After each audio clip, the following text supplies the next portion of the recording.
Hello दोस्तों, नमस्कार। आज हम डिस्कस करने वाले हैं यूपी पीसीएस का डिटेल सिलेबस। इसमें हम प्री का सिलेबस डिस्कस करेंगे और इसके साथ जो मेंस के पेपर होते हैं जीएस 1, 2, 3, 4 और इसके साथ निबंध का पेपर होता है, एक सामान्य हिंदी का पेपर होता है और ऑप्शनल का पेपर होता है। इन सभी को डिस्कस करने वाले हैं। प्री में कौन कौन से पेपर होते हैं? एक्चुअली 2 पेपर होते हैं, तो इसको डिस्कस करेंगे। कितने नंबर का होता है, माइनस मार्किंग होती है या नहीं होती है, और इसके साथ हम डिस्कस करेंगे कि ये जो प्री का पेपर है इसमें मार्किंग कैसी है। कहने का मतलब है कि एक क्वेश्चन का मार्किंग कितनी है, ठीक है। और इसके बाद हम डिस्कस करेंगे मेंस का पेपर। तो मेंस में कुल कितने पेपर होते हैं और टोटल मेंस कितने नंबर का होता है, ठीक है। और इसके साथ बात करेंगे हम ऑप्शनल सब्जेक्ट की भी। तो वीडियो अगर अच्छी लगे तो प्लीज़ वीडियो को लाइक करें, दोस्तों में शेयर कर दें और चैनल को भी सब्सक्राइब कर लें इसी प्रकार की बहुत सारी वीडियो पाने के लिए। तो दोस्तों आइए शुरू करते हैं।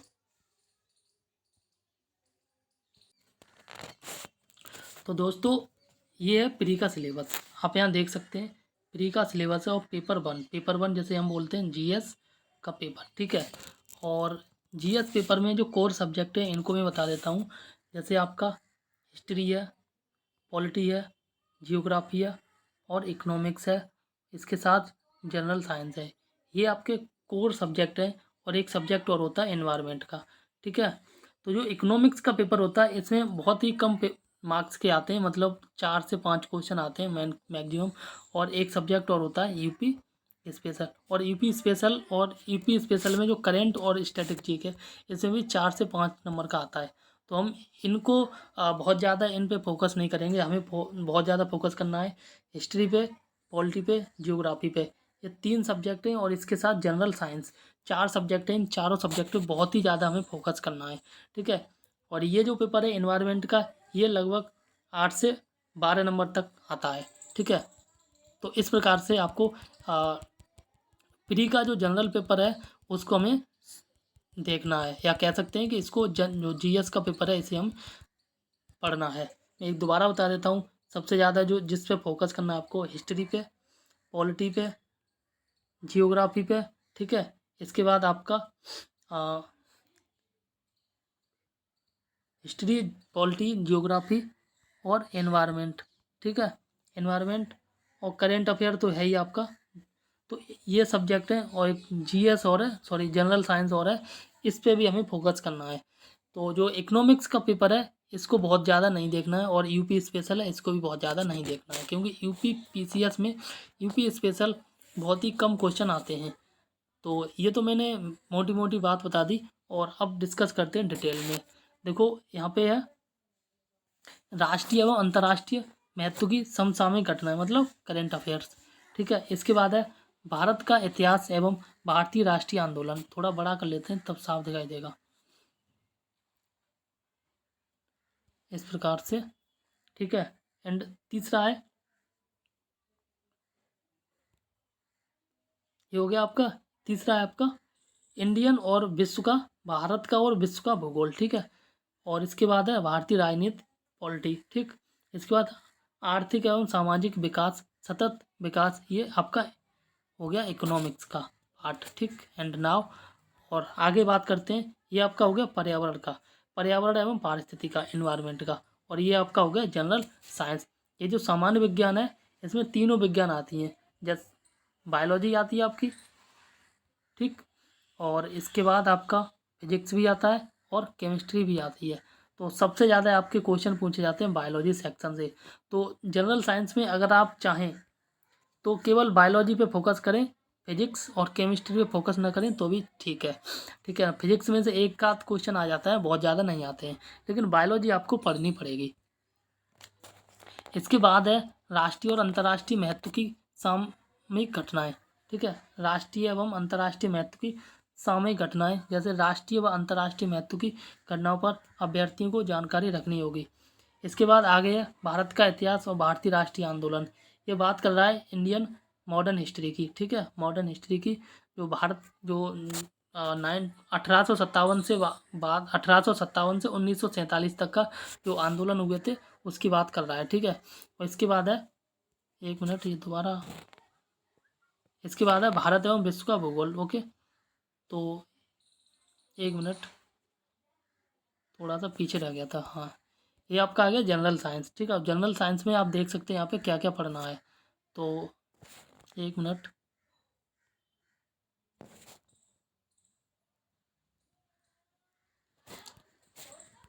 तो जनरल साइंस में आपको पढ़ना है, ये पढ़ना है सामान्य विज्ञान के प्रश्न, दैनिक अनुभव से संबंधित और परीक्षण से संबंधित विषयों सहित विज्ञान के सामान्य परिबोध एवं जानकारी पर आधारित होंगे। ठीक है, जिसकी किसी भी सुशिक्षित व्यक्ति की अपेक्षा की जा सकती है जिसने वैज्ञानिक विषयों का विशेष अध्ययन नहीं किया है। मतलब जनरल साइंस ही आती है, बहुत ज़्यादा इंपॉर्टेंट नहीं होता है। ठीक है, बहुत ज़्यादा डीप नहीं होता है। और अब बात करते हैं नोट में क्या लिखा गया है वो भी देख लेते हैं। यहाँ लिखा है कि अभ्यर्थियों से यह अपेक्षित होगा कि उत्तर प्रदेश के विशेष परिप्रेक्ष्य में उपयुक्त विषयों का उन्हें सामान्य परिचय हो। ठीक है, कहने का मतलब है कि ऊपर के जो सब्जेक्ट हैं उन्हें बहुत ज़्यादा डीप नॉलेज नहीं पढ़नी है, बल्कि एक मोटा मोटी कह सकते हैं एक एवरेज हमें अनुभव होना चाहिए या पढ़ना चाहिए। ठीक है, और इसका अब बात करते हैं सी सेट का पेपर की। जो प्री का सी सेट पेपर वो है, या ऐसे कह सकते हैं जनरल स्टडी पेपर सेकंड, इसको भी बोल सकते हैं। ठीक है, तो इस पर भी देख लेते हैं क्या क्या आता है इसमें। इसमें आता है, देखो मैं पहले मोटा मोटी बता देता हूँ क्या क्या आता है। एक तो आपका आता है इंटरपर्सनल स्किल। ठीक है, इंटरपर्सनल स्किल आता है। इसके बाद आपका है आता है रीजनिंग आती है। ठीक है, इसके बाद आपकी आता है मैथ। तो यही चीज़ आती है, और इसके साथ थोड़ा सा कम्युनिकेशन वाला पार्ट भी होता है। ठीक है, तो इस पेपर को अगर पास करना है ना आपको, तो 2 चीज़ आप कर लें, और वो है रीजनिंग प्लस मैथ, ये कर लें। और इंटरपर्सनल स्किल है, इसके लिए कोई इंपॉर्टेंट कोई पढ़ाता भी नहीं है, और इसके साथ कोई इंपॉर्टेंट बुक भी नहीं है कि उस बुक से कवर किया जा सके। तो इसमें बेसिक अंडरस्टैंडिंग वाले क्वेश्चन होते हैं, तो हम वैसे भी सॉल्व कर लेते हैं। ठीक है, तो यहाँ भी देख लेते हैं। यहाँ कंप्रीहेंशन। ठीक है, इसके बाद है अंतर वैयक्तिक क्षमता, जिसमें संप्रेषण कौशल भी समाहित होगा। तार्किक विश्लेषणात्मक, और इसके बाद है निर्णय क्षमता एवं समस्या समाधान, सामान्य बौद्धिक योग्यता और प्रारंभिक गणित। ठीक है, जैसा कि मैंने अभी बताया था। इसके बाद सामान्य अंग्रेजी आती है और सामान्य हिंदी। ठीक है, तो जैसा कि मैंने अभी आपको बताया था, मैथ कर लें आप, रीजनिंग कर लें, ठीक है, और हिंदी कर लें। और इसके बाद अगर आपको इंग्लिश अच्छे से आती है तो इंग्लिश कर लें। ये 4 सब्जेक्ट कर लें, यहाँ से आपका आराम से पास हो जाएगा। इसमें केवल आपको 33% ही लाना होता है। ठीक है, तो यहाँ डिटेल में देख लेते हैं मैथ में क्या क्या आता है। ये मैथ है, संख्या पद्धति आती है, औसत आता है आपका, अनुपात समानुपात आता है, प्रतिशत, लाभ हानि आता है, ब्याज, साधारण चक्रवृद्धि ब्याज आती है, काम तथा समय, चाल, समय, दूरी आती है, और बीजगणित आता है। ये 10th लेवल का मैथ होता है। ठीक है, 10th स्टैंडर्ड का मैथ होता है, वहीं से क्वेश्चन बनते हैं, बहुत ज़्यादा टेढ़े नहीं आते हैं क्वेश्चन। इसके बाद ये बीजगणित से संबंधित हैं, और ये रेखागणित से संबंधित भी क्वेश्चन आते हैं। ठीक है, और इसके बाद बात की जा रही है जनरल इंग्लिश की। तो जनरल इंग्लिश में भी 10th लेवल का ही आता है, जिसमें कंप्रीहेंशन है, एक्टिव पैसिव है, पार्ट ऑफ स्पीच है, ट्रांसफॉर्मेशन ऑफ सेंटेंसेज है, डायरेक्ट इनडायरेक्ट आते हैं, और पंक्चुएशन एंड स्पेलिंग आते हैं। ठीक है, तो इस प्रकार से इंग्लिश का पोर्शन हो गया ये। और यहाँ पे अब हम बात कर लेते हैं क्या क्या आता है। 1 सेकंड, और आगे बात करते हैं यहाँ पे इंग्लिश का। वो है वर्ड मीनिंग, वोकेबुलरी है, इडियम्स एंड फ्रेजेज है, और फिल इन द ब्लैंक है। ठीक है, ये तो पोर्शन हो गया आपका इंग्लिश का। ओके, एंड अब बात करते हैं सामान्य हिंदी की। तो सामान्य हिंदी भी हाई स्कूल स्तर तक आती है। इसमें आपका आता है, इसमें आपका आता है हिंदी वर्णमाला, विराम चिन्ह आता है। ठीक है, शब्द रचना, वाक्य रचना, अर्थ आता है, शब्द रूप, समास, हिंदी, संधि, समास, क्रियाएं, अनेकार्थी शब्द, विलोम शब्द, पर्यायवाची, और मुहावरे, लोकोक्तियाँ, तत्सम, तद्भव, वर्तनी। ठीक है ना, ये सब आता है हिंदी में। और आगे आता है ये अर्थबोध, हिंदी भाषा के प्रयोग में होने वाली अशुद्धियाँ और उत्तर प्रदेश की मुख्य बोलियों से संबंधित प्रश्न आते हैं।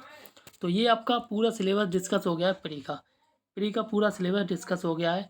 ठीक है, और इसका जो पीडीएफ है, ये जो पीडीएफ है, ये पीडीएफ मैं आपको टेलीग्राम चैनल पे उपलब्ध करा दूंगा। ठीक है, टेलीग्राम चैनल इसी नाम से है, चैनल के नाम से है, तो वहाँ से आप जाके सर्च कर सकते हैं। तो अब हम बात करते हैं आपका जो मेंस का पेपर है, मेंस का पेपर है इसको डिस्कस करेंगे। मेंस के पेपर में क्या क्या आता है उसको देखेंगे, ठीक है। पहले हम डिस्कस कर लेते हैं मेंस के पेपर में, मोटा मोटी देख लेते हैं कि कौन कौन से सब्जेक्ट होते हैं और इसके साथ कितने नंबर के आते हैं, ठीक है। तो यहाँ पे हम देख लेते हैं। देखो, एक तो आता है जनरल हिंदी का, मेंस की बात कर रहा हूँ, ध्यान से आपको सुनना है। जनरल हिंदी का पेपर आता है और एक पेपर आता है निबंध का, जैसा कि यहाँ लिखा है, ये सामान्य हिंदी और ये है निबंध का, ठीक है। ये दोनों पेपर आपके 1 नंबर और 2 नंबर, दोनों पेपर आपके 150 नंबर के होते हैं, ठीक है। इसके बाद हम बात करते हैं जनरल पेपर की। जनरल स्टडीज का पेपर है जो जीएस का, उसकी बात करते हैं। तो जीएस का जो पेपर है ये 4 पेपर होते हैं, 1, 2, 3 और 4, ठीक है। और चारों पेपर आपके 200 मार्क्स के होते हैं, 200 मार्क्स के होते हैं, ठीक। यानी कि जीएस के जो पेपर हैं 4 और 4 पेपर हो गए 800 मार्क्स के, ठीक। इससे पहले हमने 2 पेपर डिस्कस किए थे, एक सामान्य हिंदी का था और एक निबंध का था। और सामान्य हिंदी और निबंध का ये पेपर दोनों 150 मार्क्स के होते हैं। कितने के होते हैं? 150 मार्क्स के, ठीक है। ये 300 हो गया। इसके बाद जीएस के जो 4 पेपर होते हैं ये होते हैं 200 मार्क्स के, तो ये हो गया 800 मार्क्स का। कितना हो गया आपका? 800, 9, 10 और 1, 11, ये हो गया 1100 नंबर का पेपर, ठीक है। और अब हम बात करते हैं ऑप्शनल की। तो ऑप्शनल का जो पेपर है, इस ऑप्शनल का पेपर भी 200 मार्क्स का होता है, ठीक है। 200 मार्क्स का होता है, यानी कि ऑप्शनल के 2 पेपर होते हैं और दोनों 200 मार्क्स के होते हैं। तो 1100 तो ये हो गए आपके, ओके। और ये हो गया आपका 400, तो 1100 और 400 कितना हो गया आपका? 1500, ओके। तो ये अब तक हमने जो मेंस का पेपर है ये 1500 मार्क्स का डिस्कस कर लिया, ठीक। और इसके बाद 100 नंबर का आपका होता है इंटरव्यू, और टोटल हो जाता है आपका 1600 मार्क्स का, ठीक है। 1600 मार्क्स में आपका कट ऑफ बनती है मेंस की, ओके। और यहाँ पे जो एक सेकेंड, यहाँ पे जो प्री हम क्वालिफाई करते हैं, तो प्री के नंबर मेंस में या कहीं सिलेक्शन समय हमें ये नंबर ऐड नहीं होने होते हैं। प्री केवल क्वालिफाइंग होता है। बस प्री में इतने नंबर ले आएँ जिससे कि आप मेंस में बैठ सको, ठीक है। और मेंस में जब बैठोगे तो उसमें सबसे ज़्यादा महत्वपूर्ण होता है मेंस में सभी पेपर कुल मिला के महत्वपूर्ण होते हैं। और अगर बहुत ज़्यादा महत्वपूर्ण की बात करें तो इसमें होते हैं आपका, एक सेकंड में दोबारा बताता हूँ आपको कि मेंस में किन किन पेपर पे आपको ज़्यादा फोकस करना है। और ये फोकस करना होता है आपको जीएस का, पेपर होता है 4, ठीक है। एक पेपर होता है निबंध का, ठीक है। और ऑप्शनल 1 और ऑप्शनल आपका 2, एक एक ऑप्शनल, 2 ऑप्शनल, निबंध का पेपर और जीएस का 4 पेपर। ये 4, 1, 2, 3, 4 पेपर हैं। इन 4 पेपर में आपको बहुत ही ज़्यादा अच्छे मार्क्स लेके आने हैं। इसमें जो मार्क्स हैं वो एवरेज कवर हो जाते हैं, ठीक है। और इसके बाद बात की जाए जीएस का, आपका जीएस का जो 1, 2, 3 पेपर है इसमें सभी के लगभग एवरेज मार्क्स आते हैं। तो ये आपका हो गया मेंस का डिस्कस, ठीक है। मेंस का हमने मोटा मोटी सिलेबस डिस्कस कर लिया। अब हम देखते हैं इसमें डिटेल में सिलेबस। तो यहाँ पे जैसा कि आपने देखा था अभी सामान्य हिंदी का, तो सामान्य हिंदी में मेंस के पेपर में क्या क्या आता है ये आप देख सकते हैं। ये सब आता है, जैसे यहाँ पे है दिए गए खंड का अवबोध एवं प्रश्नोत्तर, ठीक है। और संक्षिप्ण, एक और चीज़ बता देता हूँ, ये पेपर जो होता है ये सब्जेक्टिव होता है, ठीक है। सब्जेक्टिव का मतलब है कि आपको लिखना होगा, ठीक है। ये टिक मार का नहीं होता है। तो इसमें क्या क्या आता है? ये आता है, ठीक है, संक्षेपण। इसके बाद सरकारी एवं अर्ध सरकारी पत्र लेखन आता है, पत्र लेखन सामान्य हिंदी में, ठीक। इसके ये पत्र लेखन होता है कार्यालय आदेश अधिसूचना परिपत्र संबंधित ज्ञान, शब्द ज्ञान एवं प्रयोग आते हैं और उपसर्ग प्रत्यय आते हैं, ठीक है। और इसके बाद आते हैं आपके विलोम शब्द आते हैं, ठीक है। और वाक्यांश के लिए एक शब्द आता है वर्तनी एवं वाक्य शुद्धि आते हैं और लोकोक्ति एवं मुहावरे आते हैं। तो ये वाला पेपर जनरली सभी लोग निकाल लेते हैं, बहुत ज़्यादा टेढ़ा नहीं होता। एक ही चीज़ देखनी है इसमें और वो है आपका लेटर, ठीक है। लेटर राइटिंग देखना होता है। लेटर राइटिंग के लिए प्रैक्टिस कर लो, मार्केट में कई बुकें आती हैं उन्हें देख लेना, आप आराम से निकाल लेंगे।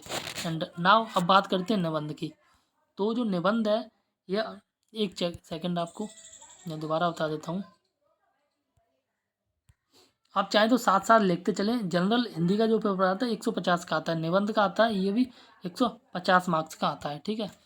तो आप चाहें तो साथ साथ लिख सकते हैं। और ये है निबंध का पेपर।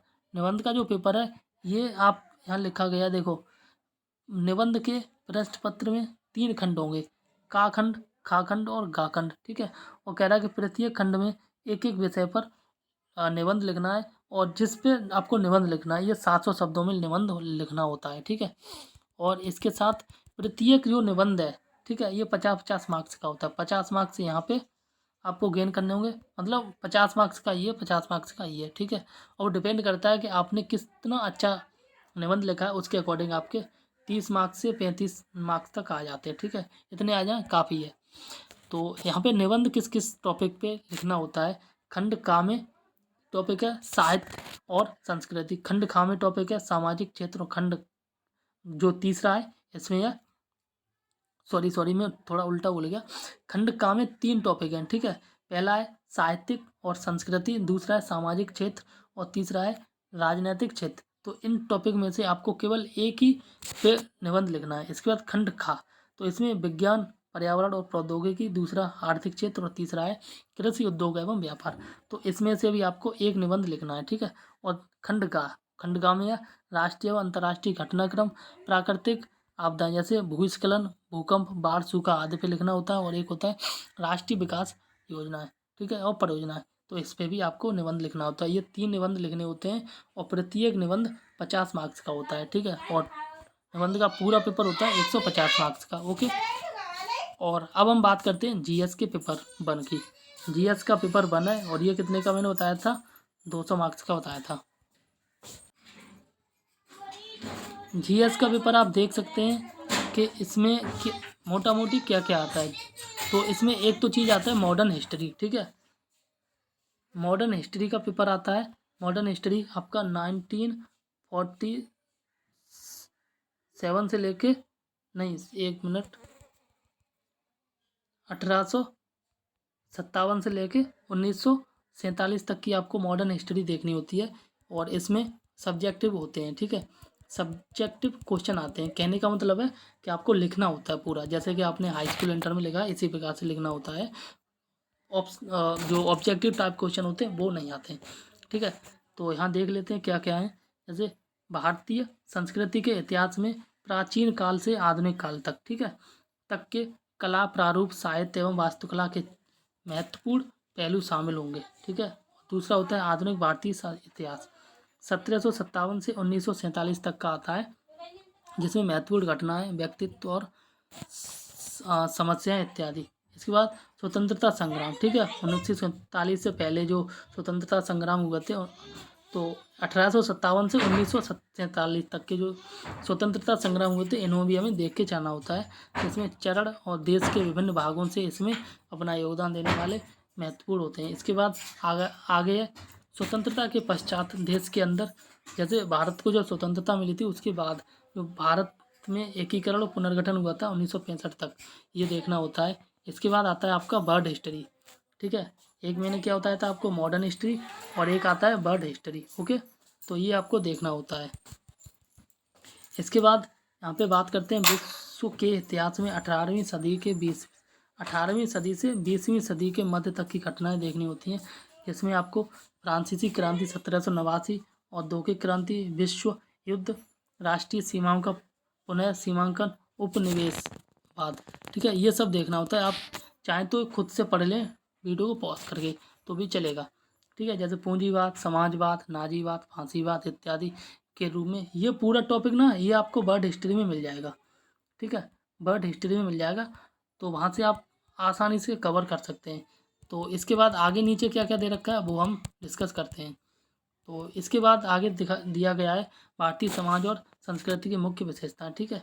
फिर दिया गया महिलाओं की समाज और महिला संगठनों में भूमिका, ठीक है, मतलब जो समाज है, आधुनिक समाज है, इसमें महिलाओं की समाज में क्या क्या भूमिका है, और महिला जो संगठन है उनकी भूमिका क्या है।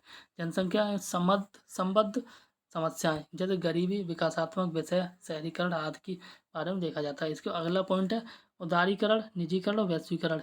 ये आपको देखने को मिलेगा एलपीजी के नाम से, ठीक है। लिबरलाइजेशन, प्राइवेटाइजेशन और ग्लोबलाइजेशन, ये आपको देखना होगा, और ये इकोनॉमिक का टॉपिक है, ठीक है। और इसके बाद आगे लिखा गया और उनका भारतीय समाज के अर्थव्यवस्था, राज्य व्यवस्था और समाज संरचना पर क्या प्रभाव पड़ेगा, ये सब देखना होगा। ठीक है। एंड आगे हम बात करते हैं, और आगे है यहाँ पर कि सामाजिक सशक्तिकरण, सांप्रदायिकता, क्षेत्रवाद और धर्मनिरपेक्षता के बारे में भी आपको देखना पड़ेगा। फिर विश्व के प्रमुख प्राकृतिक संसाधनों का वितरण, जल, मिट्टियाँ और वन, दक्षिण एवं जो दक्षिण पूर्व एशिया में भारत के विशेष संदर्भ, ये सब देखना होगा। और भौतिक भूगोल, फिजिकल जियोग्राफी भी आपको देखनी होगी, फिजिकल जियोग्राफी। ठीक है। और इसमें क्या क्या देखना होगा, जैसे भूकंप, सुनामी, ज्वालामुखी क्रियाएं, चक्रवात, समुद्री जल धाराएं, पवन, हिम सरिताएं, ये सब भी आपको देखना पड़ेगा। जीएस पेपर 1 की बात कर रहे हैं तो इसमें। ठीक है। इसके बाद आपको देखना होगा भारत के सामुद्रिक संसाधन एवं उनकी संभाव्यता। और इसके बाद देखना होगा मानव प्रवास, विश्व की शरणार्थी समस्या, भारत उपमहाद्वीप के संदर्भ में, और सीमांत एवं सीमाएं, भारत उप महाद्वीप के संदर्भ में, और जनसंख्या एवं अधिवास से संबंधित भी प्रश्न आते हैं, जिसमें आपको देखना होगा प्रकार एवं प्रतिरूप, नगरीकरण, स्मार्ट नगर एवं स्मार्ट ग्राम, ये सब आपको जीएस पेपर 1 में देखने के जाना होगा। ठीक है।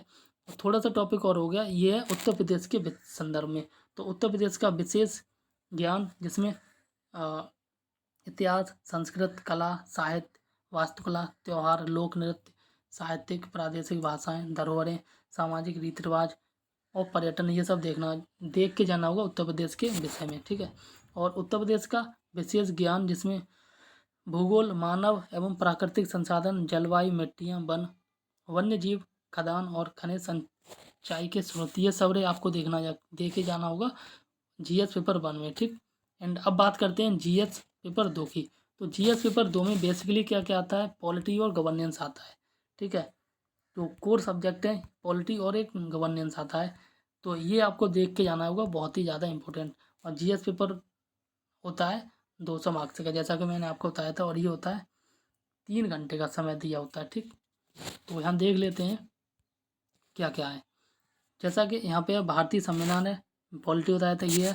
पॉलिटी में आप देख लें, ऐतिहासिक आधार, विकास, विशेषताएं, संशोधन, महत्वपूर्ण प्रावधान, आधारभूत संरचना, संविधान के आधारभूत प्रावधानों के विकास में उच्चतम न्यायालय की भूमिका, ये सब देख के जाना होगा। ठीक है। और इसके बाद और क्या क्या देखने जाना होगा, संघ एवं राज्यों के कार्य तथा उत्तरदायित्व। आगे मैं थोड़ा शॉर्ट में पढ़ रहा हूँ, जिससे कि वीडियो बहुत ज़्यादा लंबी ना हो। ठीक है। एंड केंद्र राज्य वित्तीय संबंधों में वित्त आयोग की भूमिका। ठीक है। शक्तियों का पृथकीकरण, विवाद निष्पादन तंत्र तथा संस्था, ये सब देख के जाना होगा। और आगे भारतीय संवैधानिक योजना की अन्य प्रमुख लोकतांत्रिक देशों के साथ तुलना, और संसद और राज्य विधायिका। फिर आपका होगा कार्यपालिका, न्यायपालिका की संरचना, संगठन और कार्यपालिका। ठीक है। ये सब उत्तर प्रदेश, ये सब जीएस पेपर 2 में आपको देख के जाना होगा। जन प्रतिनिधित्व अधिनियम की मुख्य विशेषताएं, विभिन्न संवैधानिक पदों पर नियुक्तियां। ठीक है। और संवैधानिक विनियामक, ये सब देखना जाना होगा।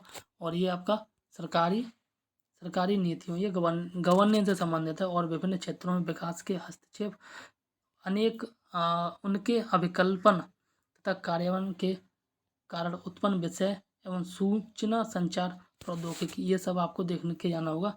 इसके बाद आगे देख लेते हैं, जैसे स्वास्थ्य, शिक्षा, मानव संसाधनों से संबंधित, गरीबी से संबंधित है। ये आपका इकोनॉमिक्स का पार्ट आ गया। ठीक है। इकोनॉमी का पार्ट आ गया, ये भी आपका जीएस पेपर 2 में देख के जाना होगा। और लास्ट में देख लेते हैं उत्तर प्रदेश के राजनीतिक, प्रशासनिक, राजस्व एवं न्यायिक व्यवस्थाओं की विशिष्टीकरण जानकारी। ठीक। क्षेत्रीय, प्रांतीय, राष्ट्रीय एवं अंतर्राष्ट्रीय महत्व के सामयिक घटनाएं, तो ये सब आपको देख के जाना होगा जीएस पेपर 2 में। ठीक। तो यहाँ पे आप बात कर लेते हैं जीएस पेपर 3 की। तो जीएस पेपर 3 में आपको देख के जाना होगा, जैसे भारत में आर्थिक नियोजन उद्देश्य। एक्चुअली जीएस पेपर जो 3 है ना, इसमें आपको इकोनॉमी देखना के जाना होता है और एनवायरनमेंट। ठीक है। ये तो आपके कोर सब्जेक्ट है, इनको तो आपको पढ़ना ही है। और इसके साथ साथ और क्या क्या देखना है वो भी हम देख लेते हैं। तो यहाँ पे है सरकारी बजट के अवयव और वित्तीय विवरण प्रणाली। ठीक है। प्रमुख फसलें, विभिन्न प्रकार की सिंचाई विधि एवं संरचना प्रणाली देख के जाने होगी। कृषि उत्पाद का भंडारण, और आगे ढुलाई एवं विपणन, किसानों की सहायता हेतु ई तकनीक भी देख के जाना होगा। ठीक है। तो ये सारा कुछ देख के जाना होगा, जैसा कि आपको देखने को मिल रहा है। ठीक। आधारभूत संरचना, जैसे ऊर्जा, बंदरगाह, सड़क, विमानपत्तन आदि और रेलवे आदि से संबंधित भी प्रश्न आते हैं जीएस पेपर 3 में। ठीक। विज्ञान भी इसी में आती है, ठीक है। विज्ञान और सूचना एवं संचार प्रौद्योगिकी, अंतरिक्ष प्रौद्योगिकी, ये भी सब आपका जीएस पेपर 3 में आता है। पर्यावरण, पर्यावरण भी आपका, जैसा कि मैंने आपको बताया था, ये जीएस पेपर 3 में आता है, जिसमें आपदा, गैर पारंपरिक, ठीक है। और ये भारत की आंतरिक सुरक्षा की चुनौतियाँ, इंटरनल सिक्योरिटी जो होता है, इंटरनल सिक्योरिटी के नाम से पढ़ते हैं, ये भी आपका आता है, ठीक है। और उत्तर प्रदेश के संदर्भ में भी आर्थिक परिदृश्य आता है। और कृषि, बागवानी, वानिकी एवं पशुपालन के मुद्दे उत्तर प्रदेश के विषय के संदर्भ में, कानूनी व्यवस्था एवं नागरिक। तो ये आपका जीएस पेपर 3 हो गया। तो अब हम बात करते हैं जीएस पेपर 4। और जीएस पेपर 4 में आपको क्या क्या देखने को मिलता है वो देख लेते हैं। देखो, जीएस पेपर जो 4 है ना, वो ऐसा पेपर है जो आज तक हमने पढ़ा ही नहीं है, कभी नहीं पढ़ा है। अगर आप साइंस के क्वेश्चन, अगर आप साइंस के स्टूडेंट है ना, तब तो आपने बिल्कुल देखा ही नहीं होगा। और अगर आप आर्ट के स्टूडेंट है, तो अगर आपने नैतिक नीति शास्त्र लिया है, तो आपने ये पढ़ा होगा, क्योंकि एथिक्स को हिंदी में नीति शास्त्र बोलते हैं। और अदरवाइज आपने इसका कुछ भी नहीं देखा हो, कुछ भी, ठीक है। तो ये देख लेते हैं एथिक्स में क्या क्या आता है, ठीक है। तो एथिक्स का जो पेपर है, तो उन जीएस के पेपर 1, 2 और 3 इनसे बिल्कुल हट गए है, पूरा का पूरा अलग है। तो इन्हें भी हम देख लेते हैं क्या क्या आता है, ठीक। तो इसमें आता है आपका, इसमें आपका आता है नीति शास्त्र तथा मानवीय अंत है, ठीक है। और अभिवृत्ति, अभिवृत्ति को हम हिंदी इंग्लिश में बोलते हैं एटीट्यूड, ठीक है। अंतर्वस्तु, कंटेंट, संरचना, कार्य, विचार तथा आचरण के परिप्रेक्ष्य में इसका प्रभाव एवं संबंध। तो यहाँ पे जो जीएस पेपर 4 है, ये देखना है, ये रहा। इसमें क्या क्या देखना होता है, और नैतिक और राजनीतिक अभिरुचि, ठीक है। संवेगात्मक बुद्धि, ठीक है, ये देखना होता है। इमोशनल इंटेलिजेंस इसको बोलते हैं इंग्लिश में। और देखना होता है लोक प्रशासन में लोक या सिविल सेवा के मूल्य और नीति शास्त्र, ये सब देखना होता है, ठीक है। और शासन व्यवस्था में ईमानदारी, शासन व्यवस्था में ईमानदारी देखना होता है। प्रोबिटी इन गवर्नेंस, क्या इसे बोलते हैं हम, प्रोबिटी इन गवर्नेंस, ठीक है, ये सब देखना होता है। तो ये आपका पेपर हो गया जीएस पेपर 4। तो अब तक हमने क्या क्या डिस्कस कर लिया है वो हम देख लेते हैं। देखो, प्री में हमने डिस्कस किया था 2 पेपर, पेपर 1 जीएस का, ठीक। और पेपर जो 2 था, ये आपका था सी सेट का, ठीक है। ये दोनों पेपर 150 मार्क्स के होते हैं। और इसके बाद हम मेंस की बात करें, तो मेंस में हमने पहले 2 पेपर डिस्कस किए थे, जनरल हिंदी का और एक निबंध का, ठीक है। ये दोनों पेपर 150 और 150 मार्क्स के होते हैं, ठीक। और इसके बाद प्री के जो दोनों पेपर होते हैं, ये 200 मार्क्स के होते हैं। लेकिन 150 सॉरी, प्री के फर्स्ट पेपर में 150 मार्क्स, 150 क्वेश्चन आते हैं, और सेकंड पेपर में आते हैं 100 क्वेश्चन। इस प्रकार से होता है। इसमें 1.33 मार्क्स आता है प्रत्येक क्वेश्चन का, और इसमें होता है 2 नंबर का। इस प्रकार से होता है, ठीक। तो जीएस पेपर का जो मेंस का पेपर है, ये हमने बता दिया आपको, 150 और 150 का, जनरल हिंदी और निबंध का, ठीक। तो अब देख लेते हैं जो मेंस का पेपर है, इसमें आपका जीएस का पेपर 1, 2, 3 और 4, ये चारों पेपर 200 मार्क्स के होते हैं। तो टोटल कितने का हो गया, 800 मार्क्स का, ठीक है। ये भी हमने डिस्कस कर लिया है, ठीक है। और अब रह गया आपका ऑप्शनल। तो देखो, ऑप्शनल मैंने जो है हिंदी साहित्य लिया है, ठीक है। तो अब फिलहाल के लिए हिंदी साहित्य को डिस्कस करेंगे। बाकी मैं सेपरेट वीडियो बनाऊंगा हिस्ट्री का ऑप्शनल और पीएसआईआर का ऑप्शनल, इसके बोलते हैं political science and international relation, इसका ऑप्शनल, और एक और सोशलॉजी का, ठीक है। इसका 3 वीडियो लेके आऊँगा सेपरेट, जहाँ पे आप देख सकते हैं। अगर आपका हिंदी ऑप्शनल है तो बाद में आप देख सकते हैं। तो अभी मैं डिस्कस करने वाला हूँ हिंदी का ही, हिंदी ऑप्शनल, ठीक है। तो दोस्तों, ये है हिंदी साहित्य का ऑप्शनल पेपर, ठीक है, प्रथम प्रश्न पत्र, ओके। तो इसमें भी 2 पार्ट आते हैं, ठीक। तो भाग 1 और एक होता है ये भाग 2, ठीक है। अब भाग 1 में हमें क्या क्या पढ़ना है, ये आपको देखना है। और इसमें पढ़ना होता है दोस्तों हिंदी भाषा तथा नागरी लिपि का इतिहास, ठीक है। जिसमें आपका है पाली, प्राकृतिक एवं अपभ्रंश तथा पुरानी हिंदी का संक्षिप्त परिचय पढ़ना होता है। और मध्यकाल में ब्रज और अवधी का काव्य भाषा के रूप में विकास पढ़ना है। खड़ी बोली साहित्यिक हिंदी के विकास और रूप पढ़ना है। और आगे पढ़ना हमें और आगे क्या पढ़ना है वो भी बता देता हूँ। ये पढ़ना है राजभाषा, संपर्क भाषा, राष्ट्रभाषा एवं मानक भाषा के रूप में हिंदी।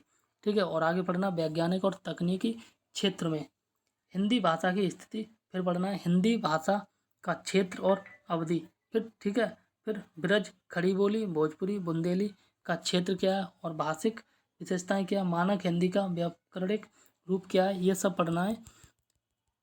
और इसके बाद नागरी लिपि का उद्भव, विकास, देवनागरी लिपि की वैज्ञानिकताएं, समस्याएं, समाधान और हिंदी शब्द संपदा, ये सब पढ़ना है हिंदी साहित्य के पेपर 1 में। ठीक है, पेपर 1 में। और ये तो अभी केवल भाग 1 हुआ, भाग 2 में अभी रह गया है, तो ये भी देख लेते हैं। और इसमें हमें पढ़ना है आपका हिंदी साहित्य के इतिहास, लेखन की परंपरा, ये पढ़नी है। और हिंदी साहित्य के इतिहास में काल, ठीक है, काल जैसे विभाजन तथा नामकरण, ये सब पढ़ना है। और इसके बाद पढ़ना है आदिकाल, भक्तिकाल, रीतकाल। ठीक है, आधुनिक काल की प्रमुख प्रवृत्तियाँ पढ़नी है। और आधुनिक काल है पुनर्जागरण तथा भारतीय युग और द्विवेदी युग, छायावाद युग, प्रगतिवाद युग, प्रयोगवाद युग और नई कविता एवं परिवर्ती काव्यधारा, ये सब पढ़ना है आपको। ठीक है ना। और इसके बाद और भी चीज़ें पढ़नी है, वो है कि हिंदी उपन्यास, हिंदी कहानी और हिंदी नाटक एवं रंगमंच, ये सब पढ़ना है, जिसमें आपका विकास एवं इनकी आधुनातन प्रवृत्तियाँ। ठीक, फिर पढ़ना है हिंदी निबंध तथा अन्य गद्य विधाएँ। ठीक, इसमें आपका होगा जीवनी, आत्मकथा, रेखाचित्र, संस्मरण, यात्रा वृत्तांत और हिंदी आलोचना का प्रारंभ और विकास। प्रमुख आलोचक रामचंद्र शुक्ल, नंद दुलारी, वाजपेयी, हरजारी प्रसाद द्विवेदी, नगेंद्र रामविलास शर्मा, इनसे संबंधित आपको जो रचना है वो पढ़नी होगी। ठीक है, हिंदी का जो प्रथम पेपर ये डिस्कस कर लिया है। और अब हम बात करने वाले हैं हिंदी का ही जो सेकंड पेपर आता है इस, ठीक है, और सेकंड पेपर का भाग प्रथम।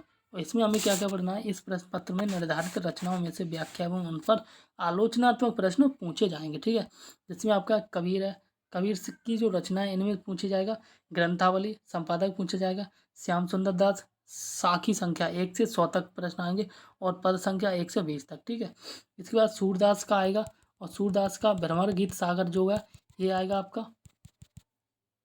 और इसके संपादक हैं रामचंद्र शुक्ल। ठीक है, इसमें 51 से पद संख्या 51 से 100 तक पूछे जाएंगे, कुल हो गए 50 पद, ये प्रश्न पूछे जाएंगे। इसके बाद तुलसीदास का जो रामचरितमानस है और रामचरितमानस का उत्तरकांड आता है, उत्तरकांड दोहा संख्या 75 से अंत तक पूछा जाएगा। और जायसी का पदामवत ये भी पूछा जाएगा। फिर संपादक जैसे रामचंद्र शुक्ल है, इनकी रचना है सिंगल दीप खंड और नागमती वियोग खंड। ठीक है, फिर आएगा बिहारी संग्रह प्रारंभ से 100 तक, दो पूछे जाएंगे। हिंदी परिषद प्रकाशन इलाहाबाद ये पूछा जाएगा। और जयशंकर प्रसाद ये आएगा आपका कामायनी श्रद्धा और इड़ा सर्ग, सुमित्रानंदन पंत नौका विहार परिवर्तन निराला और राम की शक्ति पूजा और अज्ञेय। ठीक है, ये कहानी आएगी।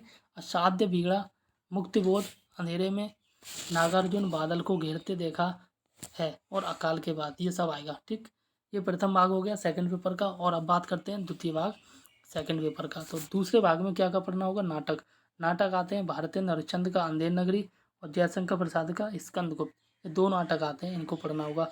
इसके बाद निबंध में क्या क्या आता है, और निबंध में आता है आपका रामचंद्र शुक्ल का चिंतामणि भाग 1, रामचंद्र शुक्ल का निबंध है चिंतामणि और भाग 1 आएगा।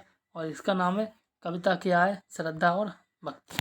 ठीक है, और आज़ादी प्रसाद द्विवेदी का आता है निबंध कुटोज, ये आपको पढ़ना होगा। इसके बाद आपके आगे बात करेंगे उपन्यास। इसमें क्या आएगा, प्रेमचंद का गोदान आएगा और फरीश्वर नाथ रेणु का आएगा मैला आंचल। ठीक है, 2 उपन्यास आएंगे। इसके बाद हिंदी की कहानी आएगी, जैसे प्रेमचंद का माँ कहानी आएगी, जयशंकर प्रसाद की आकाशदीप आएगी और अज्ञे जी की आएगी रोज, राजेंद्र यादव की आएगी जहाँ लक्ष्मी की यादव और उषा प्रियमदा ये आएगी वापसी। ठीक है, उषा प्रियमदा की कहानी है वापसी, तो ये आपकी देखने को मिलेगा।